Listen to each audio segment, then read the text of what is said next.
श्री राम,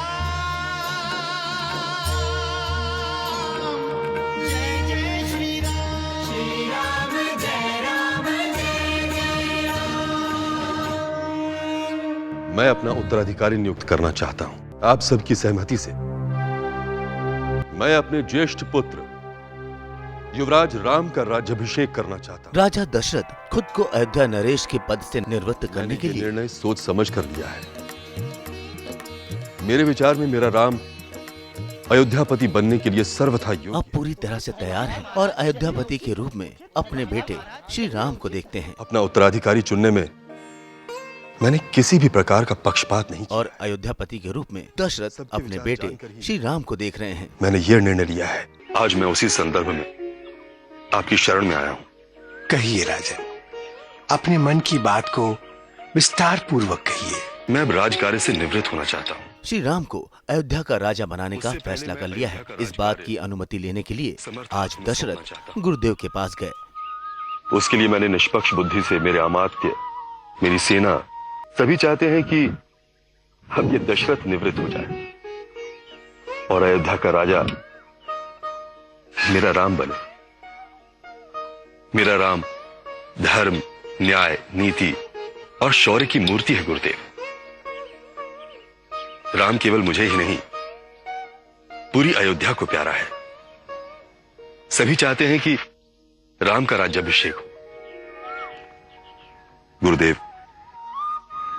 मैं ये इसलिए नहीं कह रहा कि राम के प्रति मेरी अटूट आस्था है, विश्वास है। मैं तो ये इसलिए कह रहा हूं क्योंकि मेरा राम है ही सर्वगुण संपन्न। इसलिए किसी को राम में अपना पुत्र दिखाई देता है, कोई उसे अपना भाई मानता है और कोई राम को अपना मित्र समझता है।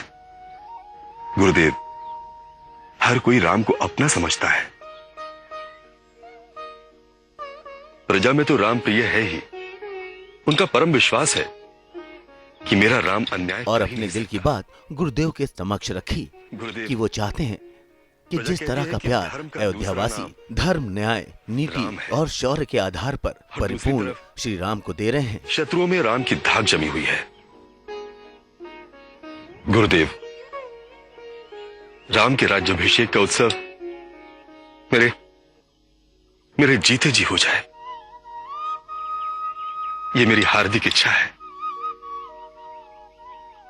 आप आज्ञा दें तो मैं राज्याभिषेक की तैयारी करवाऊं।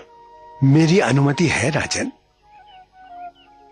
राम राजा हो, ये मेरी भी हार्दिक इच्छा है। तो अयोध्या के चैत्र उत्सव के अवसर पर किंतु मैं चाहता श्री राम को ही अयोध्या नरेश सब कुछ घोषित इसी किया के जाए। अनुसार हो। महाराज दशरथ, राज्यसभा बुलाइए, अयोध्या के मित्र राजाओं को आमंत्रित कीजिए, सभी सामंतों को आमंत्रित कीजिए। सबके सामने राम को राजा बनाने का प्रस्ताव रखिए। सबकी राय जानने के बाद ही राम का राज्याभिषेक कीजिए।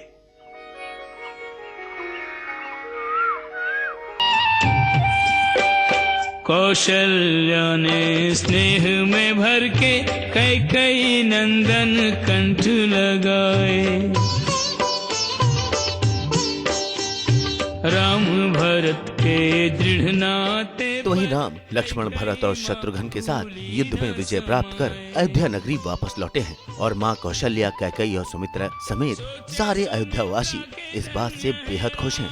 भरत की जान बचाने और राम की इस विजय पर सब बेहद खुश हैं।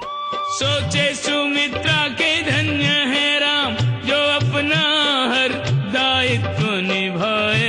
मृत्यु उसे क्या मारे के जिस पर बनकर छत्र हो रघुवर छाए। विजयी पुत्र का चूम के माथा। महारानी, कई राजाओं ने मिलकर राजकुमारों पर आक्रमण किया था।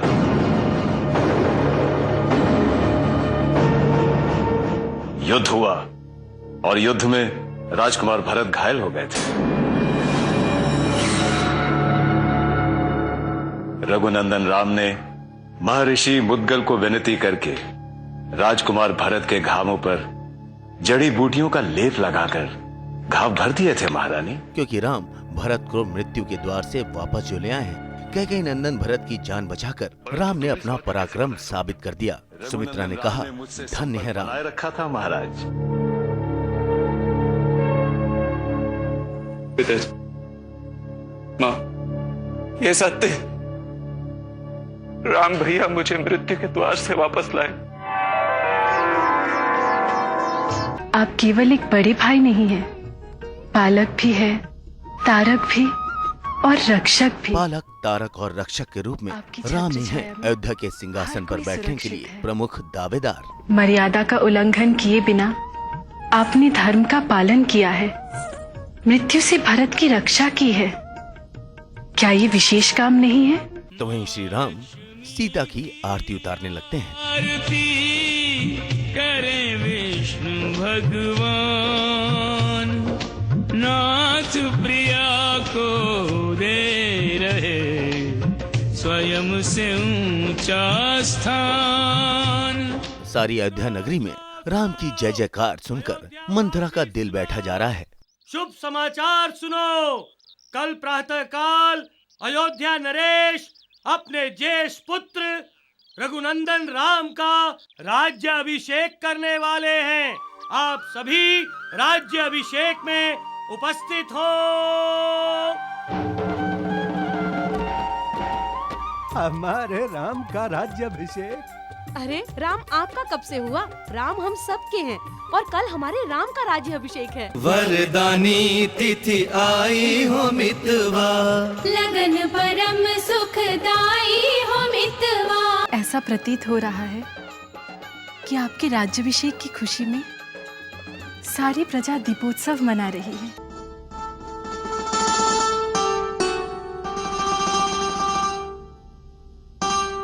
भारत, लेटे रहो।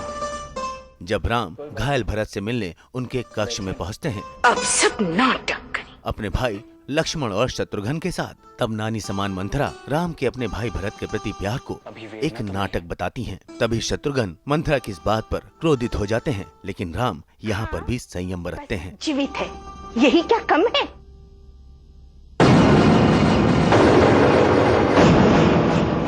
अर्थात तुम कहना क्या चाहती हो मंथरा? यही कि अपने आप को रक्षक कहते हो, पालक कहते हो, तारक कहते हो, तो मेरे भरत की रक्षा क्यों नहीं की? राम भैया ने भरत भैया की रक्षा की। रक्षा की? अगर रक्षा ही की होती तो मेरे भरत की ऐसी दशा नहीं होती।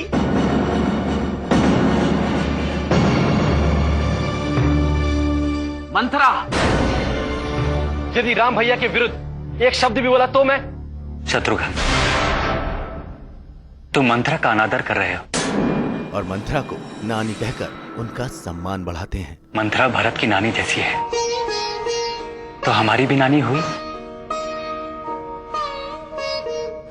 क्या हम अपनी नानी के साथ ऐसा व्यवहार करेंगे? भरत के नाना जी भरत को और उसकी पत्नी को आशीर्वाद देने। तो वहीं भरत का स्वास्थ्य ठीक हो जाए, इसलिए भरत के मामा अयोध्या पधारे हैं, जो भरत को उनके नाना के पास यानी कैकेयी देश ले जाना चाहते हैं। कैकेयी देश ले जाना चाहता हूँ,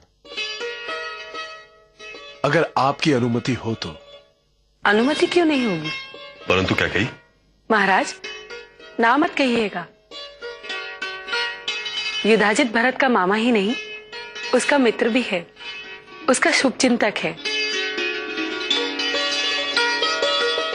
माँ, भरत और शत्रुघ्न का कोई संदेश आया?